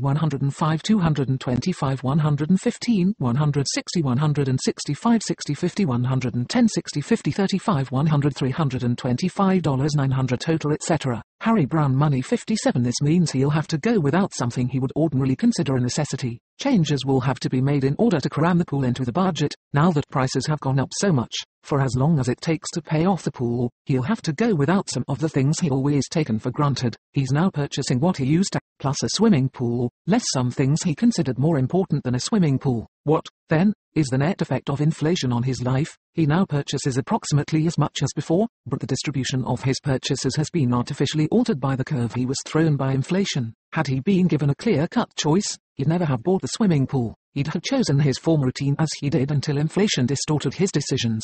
He was always in a position to buy a swimming pool before. All he had to do was to give up something else, but he didn't want to do that. Now his life is less enjoyable because he was temporarily deceived into thinking he could have more than was really possible. And he was one of the first to get the inflationary paper money. Was his life improved by inflation? The morning after, and Of course, what's happening to our hero is also happening to millions of others, in various positions along the handout line. Businessmen are gearing up to these new demands: swimming pools, expensive restaurants, better cars, etc. But as soon as the inflationary currency has made one complete pass through the market, prices will begin to stabilize again at a new, higher level. That's the point where the consumers realize that something has gone wrong with their calculations, and they attempt to reassert their Harry Browne money 58-year-old routines. This brings about failures in the glamour industries, swimming pool companies, entertainment, expensive restaurants, etc. But, as we can see, it will also cause slowdowns in the more basic industries, such as food and clothing and housing. The outward picture is that of the economy passing from a boom stage into a recession. Too bad, it looks as though we really had all-out prosperity for a while, but now this recession, during the first stage, businessmen were gearing up to respond to the apparently upgraded tastes of the consumers. We seem to be entering an era in which everyone would have more, but the truth was that nothing had actually changed. We still had the same amount of resources to work with, we still had the same general level of technical competence, but inflation deceived us into redistributing our resources temporarily toward more glamorous industries. And when the inflationary cycle is over, the businessmen are required to face the fact that they had geared up to a fairy tale market. Now they must grit their teeth, accept their losses, and resolve not to be fooled again. Mistakes will have to be liquidated, wasted man-hours written off. This is a recession. Perhaps it's easier now to see what a recession really is. It is the liquidation period following an inflationary cycle, but no government wants the embarrassment of that, and so the money managers look for a way of warding off the recession. And in thousands of years of recorded monetary history, only one temporary solution has ever been discovered. Governments know only one way of holding back a recession. What do you suppose it is? How did you know? Harry Browne Money 59. Yes, the only solution they know is to continue the inflation. The boom is regenerated with more bank credit and government subsidies. Companies appear to come to life again. Prices go higher, but in such irregular patterns that businessmen and wage earners are unable to make rational decisions from the distorted price structure. Inefficient businessmen stay in business with more credit, at the expense of other companies that are offering to satisfy more basic consumer demands. And, through all this, the consumer is in a daze. His concept of his buying power is totally distorted. He sits by his swimming pool, eating a can of beans for dinner. He drives to work in a new car, while his children go without dental care and his furniture falls apart. Not surprisingly, many individuals begin to think less of themselves, feeling incapable of coping with life in an efficient manner. The consumer finds himself turning more and more to credit as a means of keeping up with himself. He continually plans ahead, seeing the day when he'll be out of debt. But he never gets there, because his planning is always based upon today's prices and they keep going upward. Inflation is mass confusion. No one knows what he's doing, and every man thinks it's he who's out of step with the general prosperity. The businessman, seeing his sales volume larger than ever before, wonders why he isn't showing a profit. It's all he can do to keep his business propped up with bank credit. When he confides in his banker that he thinks he may be a failure, the banker reassures him and grants him a new loan. The consumer wonders why everyone else is doing so well. He hopes that others won't see how badly he's doing behind the facade of a prosperity he's created. Harry Browne Money 60. If only he could stand back from his own life, view the entire economy and see what's happening, he'd be able to reassure himself of his own sanity, and he'd be able to begin taking steps to get out of his predicament. It's also true that whenever an individual begins to allow for inflation in his calculations, inflation speeds up and manages to stay out in front of him. Harry Browne Money 61.7. Inflation starts to gallop, so the government's inflation didn't produce prosperity, after all. It simply distorted our choices temporarily. Why, then, bother to pump inflation into the economy in the first place? Because those who control the inflation, the banks and the government, benefit so much from it, and, usually, those who are first in line at the subsidy window are the most vocal elements in the market. The government invokes inflation as a way of appearing to create prosperity, as a way of financing, on a subtle basis, its own programs. Once underway, the inflationary program must be sustained in order to ward off the recession that will inevitably follow. The additional inflation is simply postponing the day of reckoning, and it's covering up a greater and greater number of miscalculations that must come to light eventually. These mistakes can't be hidden forever, but the government hopes they can, or at least until another administration is in office, and so the binge continues, guaranteeing an even worse readjustment period ahead. The longer the cycle lasts, the bigger the inflation, the greater number of miscalculations to be liquidated, the worse the recession to come. But now another element enters the picture. As the money managers attempt to continue the cycle, they find that their doses of inflation don't have the effect they once had. Certainly our anti-hero, Joe Consumer, isn't going to be fooled again by another $100 raise. He's wise now, but if the next one were to be $150, that's a different story. Now I'm really getting ahead, he thinks. Harry Browne Money 62. It's not that the money managers are consciously aiming to throw out Atwood Bumstead a curve. They just look at the business trends and become aware of the need for bigger and bigger doses of inflation. So the subsidy programs get bigger and the bank credit expansion gets more feverish. But, as always, reactions are taking place that weren't anticipated. For example, the government suffers from having to pay higher prices than expected, just as everyone does. Just like us, it plans its budget with today's prices in mind, but inflation is pushing those prices upward. So it, too, runs to the bank and borrows to meet a higher than expected deficit. But the paper money won't be there to buy the government's bonds unless the reins on inflation are loosened a little more. So one feeds on the other and vice versa. At the same time, individuals notice the paper money depreciating rapidly, and they become afraid to hold it. They try to spend it faster. Less savings are available for real credit, creating pressure for phony credit. And when savings accounts go down, interest rates go up. The government tries to push the rates down by feeding more paper money into the system, hoping to make money more plentiful. What we're seeing here are the ways in which the fires of inflation are fanned. 1. Bigger spending programs are needed to keep the boom from collapsing. 2. Unexpectedly higher prices cause the government to borrow more, requiring more inflation to make it possible. And 3. Savings accounts become less attractive and consumers spend more, so more inflation appears to be the way to hold interest rates down. Each of these things encourages the expansion of inflation at an ever-increasing rate. It multiplies, it doesn't add. One thing feeds on another, and it becomes harder and harder to hold it in check. Harry Browne Money 63. When it gets going fast enough, you have runaway inflation, or hyperinflation, where the paper money is depreciating hourly, and within a short period of time, the entire monetary system collapses. History is riddled with examples of runaway inflation. It reached such a critical stage during the French Revolution that the state decreed violations of its legal tender law to be guillotine offences, yet people still refuse to accept the worthless currency. 6. In 1923, Germans were paying 1 billion marks for a loaf of bread. And there was China at the end of the Second World War, and Brazil and Holland and Indonesia, and on and on and on. Naturally, in each case, the cry before the crisis was you never had it so good. As Ludwig von Mises has pointed out, the government is the only agency that can take a useful commodity like paper, slap some ink on it, and make it totally worthless.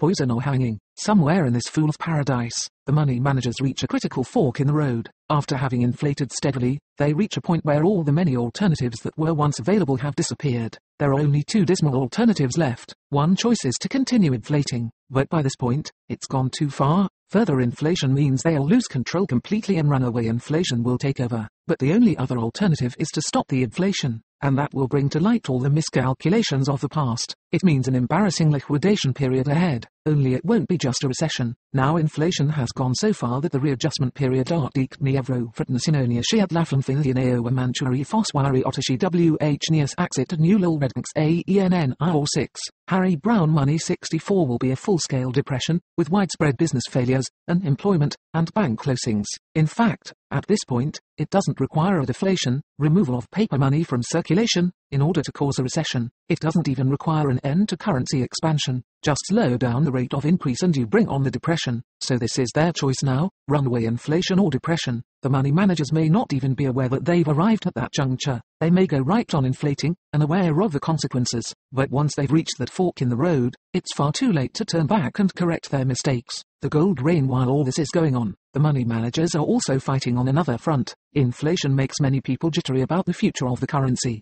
and so those who can turn in their dollars for gold, mainly foreign banks and governments, do so, as they see the value of the dollar rapidly sliding downward. The gap between the gold supply and the money substitute volume reaches a point where a run on the gold seems inevitable, and no one likes to be last in line at a run. Preserving the remaining gold becomes a national problem. Such things as balance of payments become important issues. Attempts are made to keep American citizens from enhancing their lives by buying attractive foreign goods. Controls are often imposed that discourage, or totally prohibit, the sending of money to foreign countries. It's interesting to note that, without inflation, there'd never be any such thing as a balance of payments problem. Every dollar that could be spent, and eventually turned into the treasury, would have Harry Browne Money 65 gold to back it up. Foreign trade would be encouraged as a way of widening our choices, but with inflation, it's a big problem, and the government watches its gold supply getting smaller and smaller, until the situation becomes desperate. Here, too, a juncture is finally reached where there are only two alternatives left. One obvious alternative is deflation, withdraw some of the excess paper money from circulation. That would close the gap between the gold supply and the volume of outstanding money substitutes, reducing the overwhelming demands on the gold stock. But that means being prepared for the depression that would certainly follow. And if you wait too long to deflate, it can be too late. At that point, the run on the gold may have started. A short-term answer to the crisis is needed, and deflation wouldn't work fast enough. The second alternative isn't widely understood. The government simply defaults on its agreement to redeem dollars with a stated amount of gold. Only it isn't called a default, it's called a devaluation. The government has promised, in effect, to pay out 1 ounce of gold for every $35 turned in at the Treasury. Surveying the situation, the government sees that outstanding claims against the gold stock are perhaps 6 times as great as the gold supply itself, and perhaps it calculates that about half of those claims are in the hands of people in a position to exercise them. So the government finally decides it has no alternative but to change the rules in the middle of the game. After having issued the dollars on the basis of a fixed rate of exchange, it now changes the rate. It says it will no longer redeem 1 ounce of gold for every $35 turned in. Now it will pay out only 1/2 ounce for every $35. In other words, it will take $70, instead of $35, to claim 1 ounce. This is a devaluation, a repudiation of the government's promise to honor its money substitutes at the stated rate of exchange. Harry Browne Money 66. It's important to recognize exactly what a devaluation is. It isn't a mere adjustment of exchange rates, it isn't a raising of the price of gold, it is the act of defaulting on a debt. It's a bankrupt debtor deciding to pay off his debts at 50 cents on the dollar, or any other percentage chosen. A 50% devaluation would mean changing the redemption rate from $35 per ounce to $70 per ounce, cutting the dollar's redemption value in half. A 67% devaluation would mean changing the redemption rate to $105 per ounce. A 100% devaluation would mean refusing to redeem any gold at all. That's what American citizens suffered in 1933. Since then, no American has been legally permitted to own gold bullion or any gold coins dated later than 1933. When a government devalues its currency, it seems to have solved the problem, for devaluation will seem to take the pressure off its gold supply for a while. Inevitably, this encourages more inflation. The consequences seem to have been eliminated, at least temporarily. Before the devaluation, there are many stopgap measures a government may invoke, attempting to delay the inevitable. Most of these involve a false show of confidence in the future of the gold supply, hoping to dissuade foreign creditors from collecting their gold. So the government ponders the dilemma of deflation or devaluation in trying to save its gold stock. And back on the other front, it's the dilemma of runaway inflation or depression. Each of these problems becomes more and more aggravated, even while the government displays its most confident posture to the world. The bureaucrats and economists talk more and more about the new age of monetary matters, the archaic reliance on gold, the gold speculators who are pictured as the villains, and other fictions that are intended to draw attention away from the real problem, the problem no one wants to end, inflation. Harry Browne Money 67. All of the tricks up the government's sleeve have been tried before and have failed to avert the inevitable, but that won't stop it from trying again. Harry Browne Money 68. Who will protect you? How many times have you heard a statement like this? We could never have another Great Depression in this country. The government now has the power to intervene and prevent such things from happening. There was no shortage of governmental powers in 1929. Still, there was a depression. It's very instructive to review the events of the 1920s and 1930s. They represent the classic example of the inflation-depression cycle we've been examining in this book. Anyone who believes that America of the 1920s was an example of unregulated free enterprise hasn't checked history very closely. As noted before, I recommend Murray Rothbard's outstanding book, America's Great Depression, as the most thorough economic history of the period 1921 to 1933. In Rothbard's book, I counted 43 major federal activities in operation during the Roaring Twenties. Here are some of those programs. 1. The Federal Reserve System launched a full-scale bank inflation during the 20s. By controlling the reserve requirements, it gave banks the lending power to create new paper money. In addition, in 1923, the reserve banks began purchasing government bonds in the open market to facilitate deficit spending and to add to the paper money supply. Prices could have gone down during the 20s. It was a period of high production, but it became apparent that the Federal Reserve Board was following a policy aimed at stabilizing prices. Later, John Maynard Keynes hailed the successful management of the dollar by the Federal Reserve Board from 1923 to 1928. Harry Browne Money 69. Meanwhile, the New York Federal Reserve extended credit directly to the Bank of England to offset the damage done by the British inflation, just as it did during the 60s. Similar credits were extended to the central banks of Belgium, Poland, and Italy. 3. In August 1921, Congress authorized $1 billion in credits to the War Finance Corporation, to be lent directly to farmers, cooperatives and foreign importers of American farm goods. The purposes of the bill were to raise farm prices, provide cheap credit to farmers, and increase farm exports. There hasn't been a free market in agriculture since then for During the First World War, the government seized the railroads. They were finally returned to their owners in 1920, but in 1926, the Railway Labor Act was passed. This imposed upon the railroads the same sort of regulation that the National Labor Relations Act later brought to the rest of American industry. 5. Federal taxing policies were used to influence activity in the stock market. In addition, the futures markets were regulated as a result of the Capper-Grain Futures Act and the Futures Trading Act. 6. Business regulation started with the signing of the Constitution and its provision for tariffs and interstate commerce laws, but it was greatly heightened by the antitrust legislation passed at the turn of the century, plus the establishment of the Federal Trade Commission, the Interstate Commerce Commission, etc. So please don't delude yourself by looking to the government to prevent the inevitable consequences of inflation. That's asking the problem to provide the solution. There's never been any shortage of governmental intervention in the economy. But those who say, we won't have a rerun of 1929 because the government has more power to intervene, are actually correct. The government does have more power, and so we won't have a rerun of 1929. We'll have something more severe. Harry Browne Money 70. In general, American depressions have been getting steadily worse. As the government develops more sophisticated techniques for prolonging inflationary cycles, it causes more painful liquidation periods. Inflation in the 20s. The seeds of the 1929 depression were planted in the First World War and the inflation that accompanied it. After the war, some of the paper money was cleared out, causing the recession of 1921. Then the state embarked upon a full-scale inflationary cycle lasting through 1928, at which point money substitutes outnumbered the real money by a ratio of 8 to 1. Paper money supply, 31st of December, 1928, checking account deposits, currency in circulation, total money substitutes, gold stock real money, $23.10 billion, $3.6 billion, $26.70 billion, $3 billion. The big problem facing the money managers in late 1928 was the heavy demand to redeem gold, coming from both Americans and foreigners.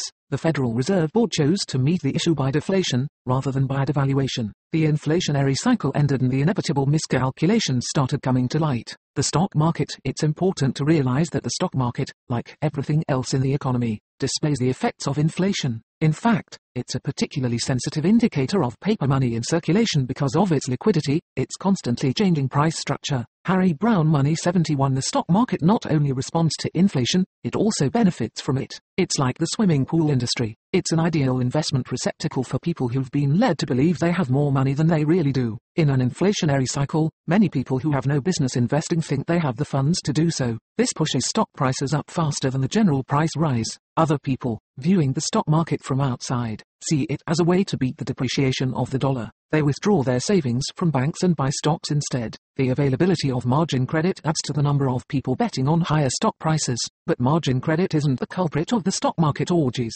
The villain is inflation. Without inflation, there wouldn't be the feeling that higher prices are inevitable. People wouldn't be so anxious to use margin if they thought there was a good chance the stock price might drop, for losses are greater if the falling stock is margined. In addition, the paper money needed for margin loans wouldn't be available without inflation. The new paper money flowing into the stock market bids the prices of stocks well beyond the levels justified by any prosperity the companies involved are experiencing. So we see stocks selling at 30 to 100 times their earning values. At that point, the stock market moves by psychology rather than fundamentals. It's no longer a question of what a particular company is likely to do in the future. The question is, what will other speculators think the stock of that company will do? Chartists take over the market, looking for statistical trends, breakouts, and other phenomena of mass psychology. The real fundamentals are ignored: supply and demand, company profits, markets, management, etc. But when the inflation ends, the stock market begins to drop. Inevitably, it has to drop because there's no longer enough paper money to support the higher price level. Harry Browne Money 72. All during 1929, people in the stock market fought to push the market to higher levels.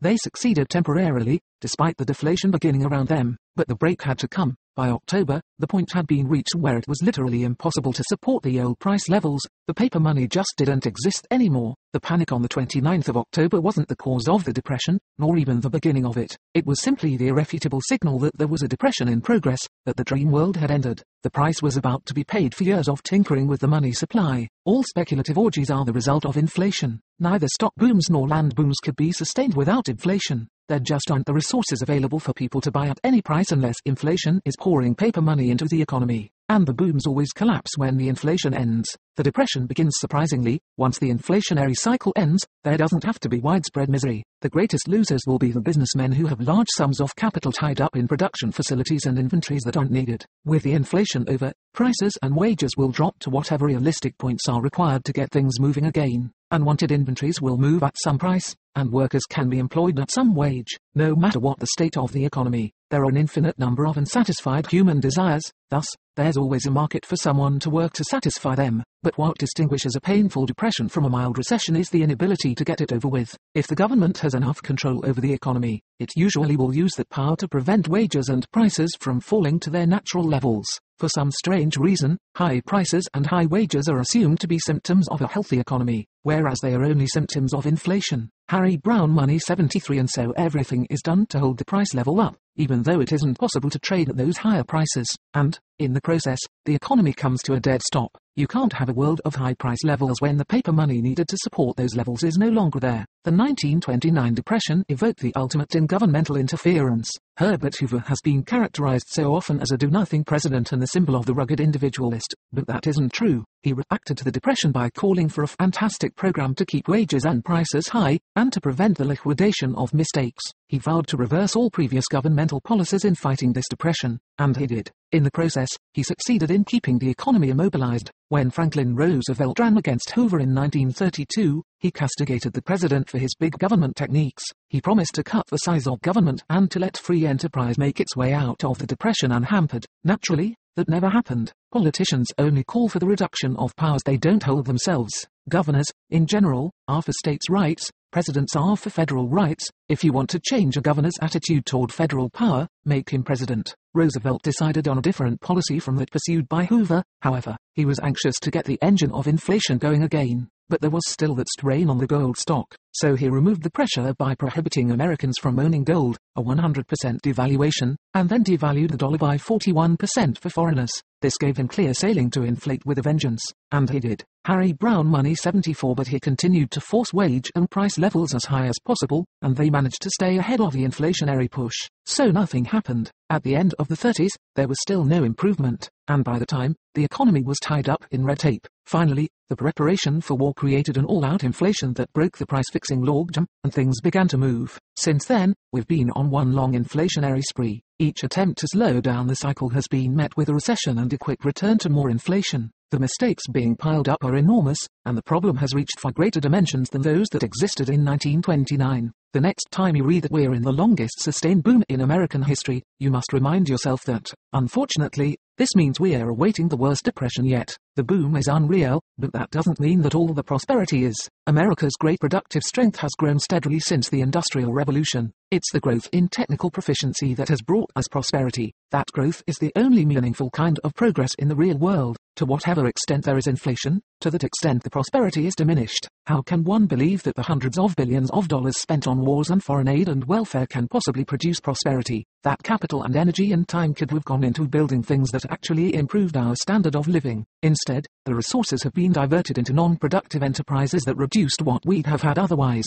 It staggers the mind to wonder what we'd be enjoying today if we hadn't lost so much of our productivity to wasteful endeavors encouraged by the inflationary cycle. How far has that cycle gone? Here is the scorecard. Harry Browne Money 75. Paper money supply 7, the 30th of December, 1970. Checking account deposits, currency in circulation, total money substitutes, gold stock real money, $211.10 billion 48.9 billion 260.0 billion $11.10 billion. The inflationary ratio was 8 to 1 in 1928. Now it's 25 to 1. The money substitutes are 25 times the gold stock backing them up. These are mere figures, and I know of no magic formula that attaches any particular significance to any particular ratio. But since 1966 the ratio has changed its direction. Even the slight decrease in the ratio in 1970 was due more than anything else to a slight increase in the gold supply. Will the government save us? We still hear over and over again that there could never be another depression because the government has the power to prevent it. But how can the government prevent it? In the first place, as we've seen, the government is the problem. Depressions aren't caused by stock market speculation, by unregulated free enterprise, by gold speculators, by greedy profiteers, by shortages of demand, by capitalism, nor by lack of confidence. Depressions are caused by the government's inflationary printing of paper money. 21 Toynar Sat UU and NB. Saist det, tusli SCSs ANPRU, Edsesteditens Leon Empire DSL, Kasrum Kanen Hubtitens Buklakatlei Ilks Agresniad Imeng Fakaro Seshst Little Risrasol op Fapirdiris Chlegengif Netim Fee, Dlerikel 1 BRCV 7 Orno 9 IO IJ 1 LS 7. Harry Browne Money 76. Secondly, even if the government did have the power to stop the depression, how could anyone be willing to put his faith in the government's ability to use it wisely? This is the same government that has promised since 1964 to put an early end to the Vietnam War. This is the government that solved our financial problems by removing the gold reserve requirements for paper money and bank deposits. This is the government that today, while the economy is already dizzy from deficit spending, is toying with more ambitious programs for outer space and free medical care for everyone. Even if the government did have the power to prevent depressions, who could believe that every one of the 2 million bureaucrats who have anything to do with the problem will handle his role wisely? Is that where you want to put your faith? How does the government plan to deal with runaway inflation? No one has suggested putting an end to the inflationary printing of paper money. Instead, all the discussions revolve around wage and price controls. That will just make matters worse. There's no way to control every wage and price. So, with the real inflation continuing unchecked, the prices of all uncontrolled products and services will continue to go up. That makes it unprofitable for individuals whose income is controlled to continue selling their products and services at the controlled prices. So they quit producing and tremendous shortages result. And I'm sure that while that's happening, there'll be plenty of spokesmen to tell us how capably the government can control the economy. The fact is that the government can't control the economy. Such a thing is a literal impossibility. Whenever it tries, it only makes matters worse. Harry Browne Money 77. There's no way the government can repeal the natural law that you'll only produce or exchange when you believe it will lead to something you want. And yet, every governmental economic rule is an attempt to repeal that law, so every interference with the market fails to fulfill the noble purpose that was intended. Some people believe that an end to the war in Vietnam would save the economy. I don't. It's true that giving those billions of war dollars back to the people to spend for themselves would help considerably, but even that wouldn't be enough to reverse the history of the past 30 years. And it's foolish to think that the money actually would be returned to the people in the form of tax relief or an end to deficit spending. It's almost inevitable that the money would be kept in Washington to be spent on every conceivable scheme the frustrated politicians can dream up. Big government always goes on unchecked. The end of the Korean War had no effect whatsoever upon the growth of government. Neither will an end to the war in Vietnam, if and when it ever happens. And don't be naive enough to think that a change of administration would make any difference. Since the First World War, not one president has done anything to reverse the trend. Each one has been a slave to the merry-go-round he inherited. So how could we possibly believe the government will be our salvation? It's the government that put us in this mess, and it's the government that aggravates it daily. Economic cycles are a fact of life, and they'll continue to be so, as long as most people believe governments are capable of doing for them what they are unwilling to do for themselves. And we're rapidly approaching the crisis point of this economic cycle. There's no way it can be prevented, although it may be delayed and aggravated by further governmental schemes. But there's no way the glitches we continually hear can solve the problem. Harry Browne Money 78. We're told that all we need is confidence. But confidence in what? Confidence that the immutable laws of economics have been repealed. Confidence that the world is going to start spinning in the opposite direction from now on. Confidence that acts no longer have consequences. Can a man falling from a 30-story window, pulled toward the ground by gravity, solve his problem with confidence? We're told that we don't need gold. After all, the dollar is backed by the tremendous productive capacity of the nation, that has a nice ring to it, until you examine it a little more closely. For what's being said is that the government apparently has the right to confiscate your production to back up its currency. The currency and the economy are two different things. The government is wholly responsible for the currency it issues. We, as individual human beings, are responsible for our own productivity. If you'd like to pledge your wealth, your resources, and your production as the backing for the government's currency, you're welcome to, but I find the idea less than appealing. Money is a commodity that's accepted in exchange. It's not a hope, not an abstraction, not a measure of production, not a short-term note. It's a commodity that individual human beings are willing to hold while waiting to make purchases. No one will produce or exchange unless he believes it will lead ultimately to something he wants. You can't impose a valueless money system upon people and expect that there won't be reactions. Gold and silver evolved as money commodities out of billions and billions of human exchanges. They won't be superseded within our lifetimes. Governments can reject them, but individuals will continue to use them. That won't stop government officials from looking for ways to replace gold, however, but there is no way out of their dilemma. Special drawing rights, paper gold, aren't the answer. World Harry Browne Money 79 currencies aren't the answer. There isn't any answer, because the money managers don't even understand the question. Governments don't like gold because it tells them when they do wrong things. Without the gold, they might be able to stretch their misdeeds a little further, but it won't stop the consequences. They are inevitable. You can't build a monetary system on sand and expect anything but dire consequences. And that's exactly what we have today, a system that's based upon a commodity with no inherent value.